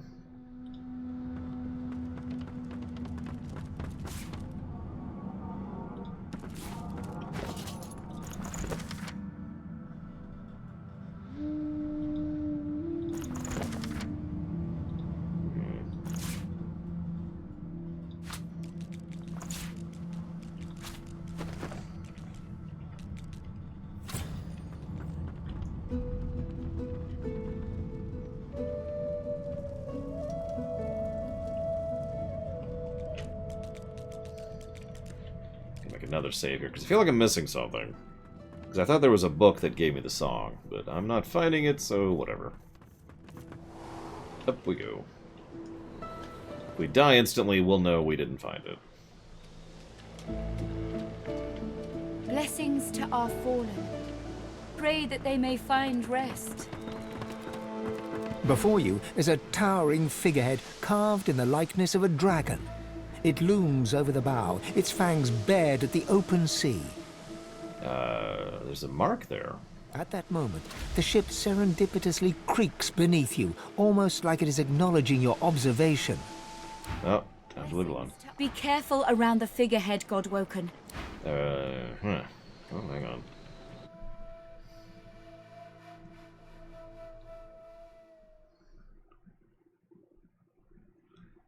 Yeah, you can tell Iffin's the main character because he's front and center in the artwork. Other way.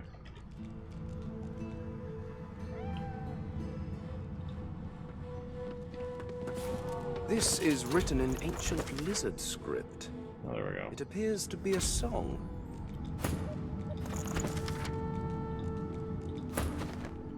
Okay, there we go. Not 100% sure how I missed that, but at this point, whatever. I've got sword fighters, mages, archers, all willing to Die. Oh, we're totally going full tilt with the bucket lizard, by the way. It just looks too awesome on his head. I'm gonna upgrade the rest of his gear too, just to really throw it into the mix. Sindelius. Be careful around the figure. Before you is a towering figurehead. At that moment, the deck beneath you groans and trembles, like the ship itself is awaking from a slumber. A deep sigh emerges, unmistakably the sound of a living being. You are not the witch. You are not Dallas. Nope. You sang the song. Now you must decide my fate. Are you to be my new master? I'm not a slaver. You're free. You are kind, but I can never be free again. Not truly. I am a vessel and must be guided. Let me take you wherever you wish. We can depart as soon as you are ready. Wait. Ask. I am here to serve in all ways. I sense great pain in you. A loss of the rich elven life and afterlife, torn apart, scattered throughout the beams and masts of a warship. The bow of the ship creaks downwards on the swell of the ocean. In the breeze above you, the faintest hint of what might have been a melancholy sigh. Once, I was an elf. I passed away and was reborn as an ancestor tree. In a beautiful forest surrounded by kin of both flesh and root. But that time has passed.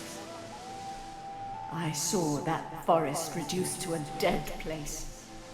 Then I was taken away. My memories were lost, like the leaves from my branches. I'm sorry. So, you know those forests were sacrificed in the wars, right? Sacrifice must be made willingly. Our home was stolen from us. Magisters destroyed our way of life to end the war they started. Then they uprooted me, and they tore me apart and turned me into this monstrosity. So this is actually various levels of screwed up. And the more you think about it, the more screwed up it is. Of course. Wherever there is sea, I will endeavor to bring you. Consult with your companions and set a course. You got it. The ship's awake. Good. Is she ready to sail? Yeah. A slow, toothless smile stretches across her face. To driftwood, then. Alright. I have definitely picked my... It actually specifically says, this is your last chance to change your party right there. It most certainly is. Forward. With the sun on their backs and the wind in their sails, the God-woken watched Fort Joy shrink behind them.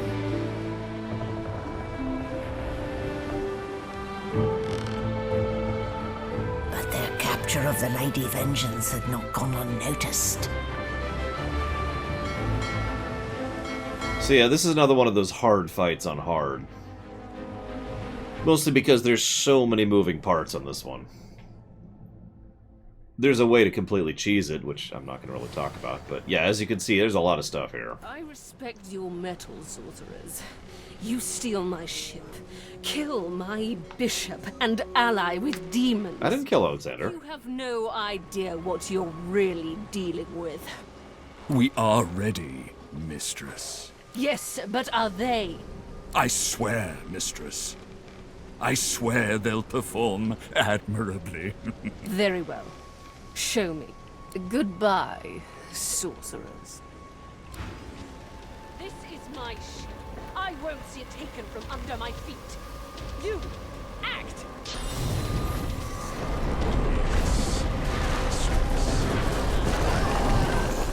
Oh, for the love of the void. Listen up. We can't win this one, but I can get us to safety. You'll need to buy me time.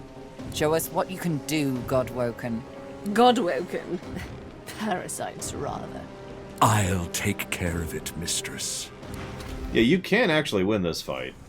You just don't have to. Enduring it is harder than it sounds, though. Stop that hell! That sorcery must be silenced! So I'm gonna go ahead and give away the trick. And that trick is Death Fog. And that's all I'm gonna say about that. It's quite amusing if you pull it off proper like, though. So let's get some height.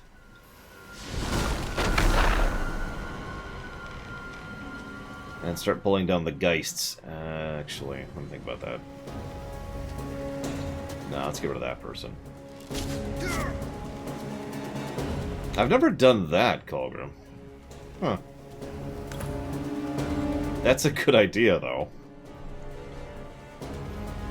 Yeah. These are... Those are people. Were people.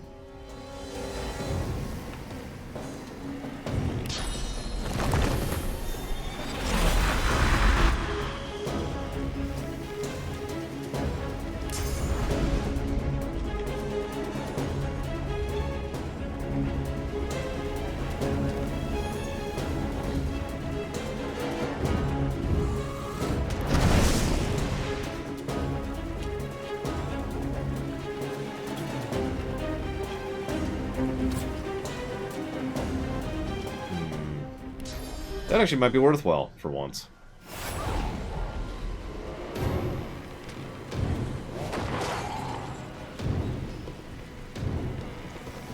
Summoner's gonna be nice here, because he's doing straight magic damage. She isn't just the worst position for this. Sorry, Gareth, you're gonna have to take one for the team.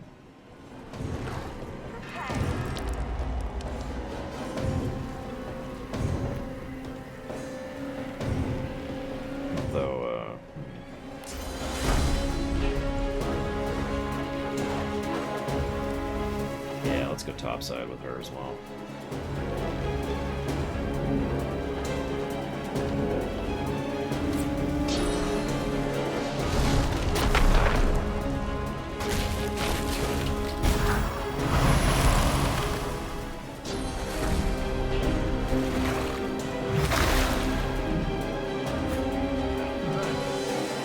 It's like a bomb in my belly, ready to burst. Oh yeah, so this is, I believe, our first introduction to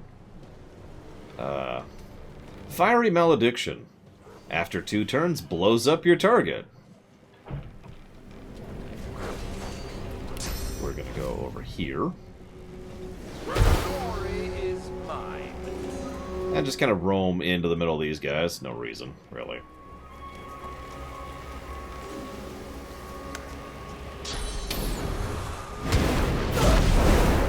Why?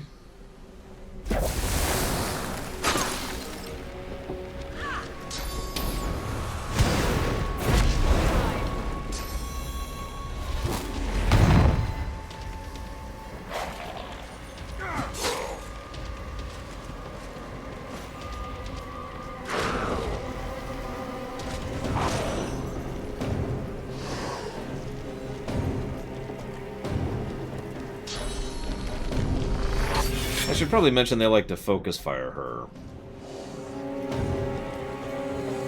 Damn it.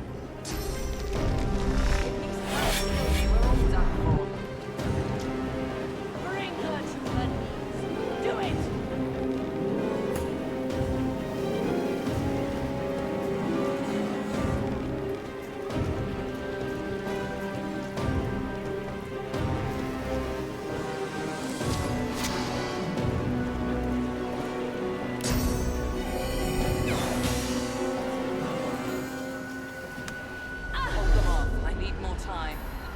You will not take me again, Dallas.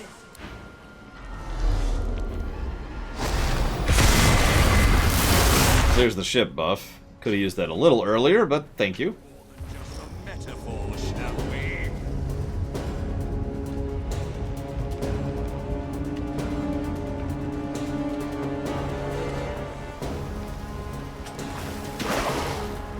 Honestly, let's just get rid of that guy as quickly as possible. Alright, Gareth. You... What the hell are you doing, dude?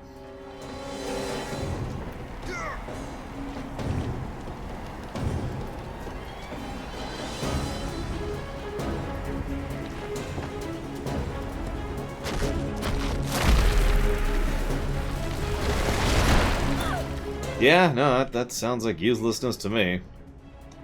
Like you do.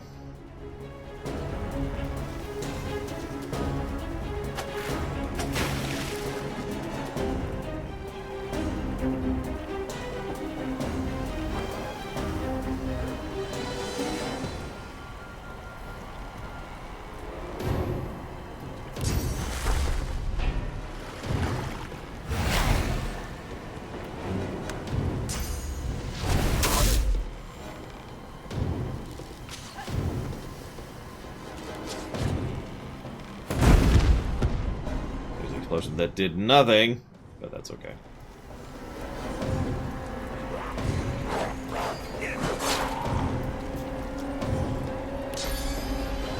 Yeah, you can eat this, Malady.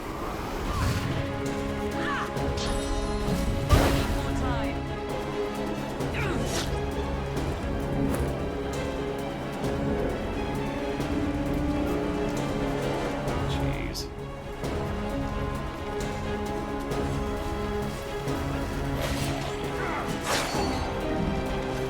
Yeah, these things just have silly amounts of physical armor and health.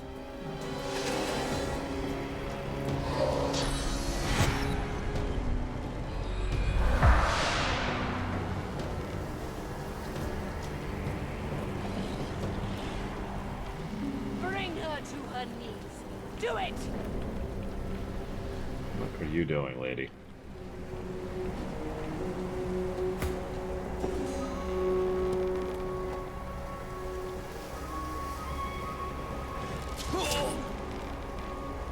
Yeah, sure. Where is the one that is dead? There it is.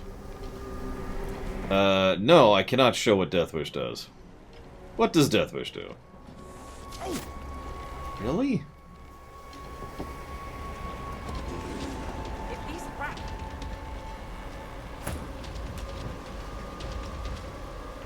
Right-click examine doesn't work in combat. I tried it earlier, too.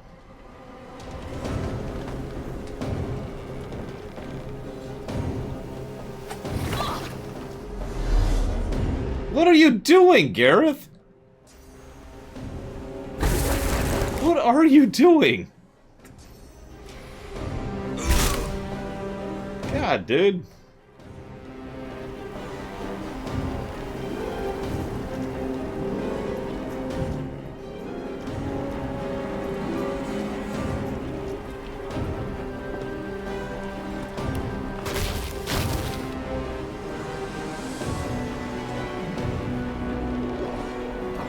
Christ's sakes.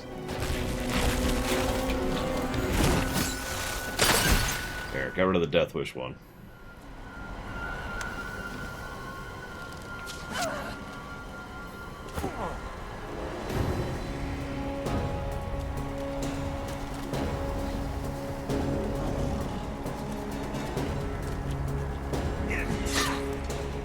Fire in the flames. Defend me or die.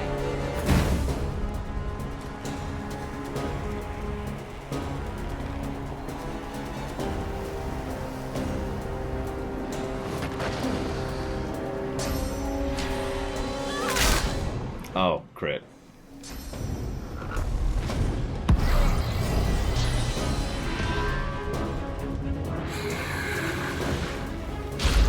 I can't even see what's happening now. Power she had. Here, sorcerer. Taste something. So here's what happens when she dies. We instantly die.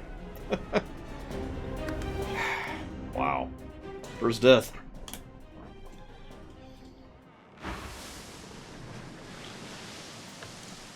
Of course. The ship's away. Is she ready to sail? A slow to driftwood then. It may. Forward.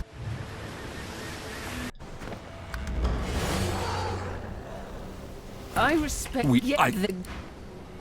This is my ship. I won't see it taken from under my feet. You act!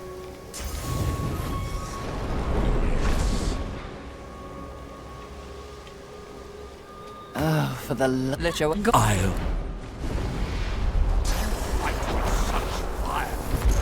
Let's make it.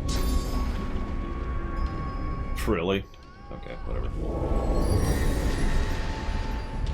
Stop that elf! Her sorcery must be silenced! Yeah, no, it does scale her too. What?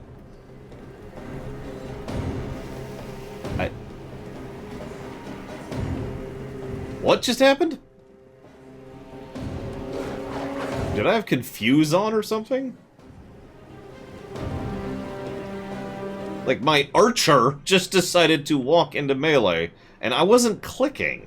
And that's what's confusing me.